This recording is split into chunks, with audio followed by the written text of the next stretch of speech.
Samantala, hawak na ng mga otoridad ang nakatalang top 1 most wanted person station level matapos maaresto sa isinagawang manhunt operation kaugnay sa patong-patong na kaso nitong statutory rape, sexual assault at human trafficking.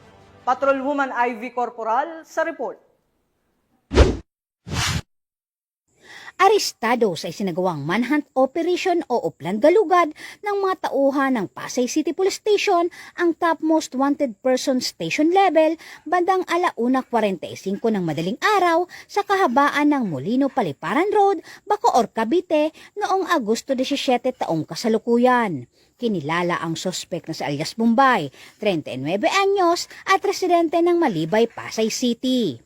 Ang warrant of arrest ay inisyo ni Honorable Jehan Batua Sampaw Hasiman, presiding judge ng Family Court Branch 11 Pasay City noong August 13, 2024 na walang kaukulang piyansa. Ang naarestong sospek ay dinala sa warrant and subpoena section ng Pasay City Police Station para sa wastong disposisyon at nahaharap sa iba't ibang kaso ng statutory rape, sexual assault at paglabag sa Anti-Trafficking in Persons Act.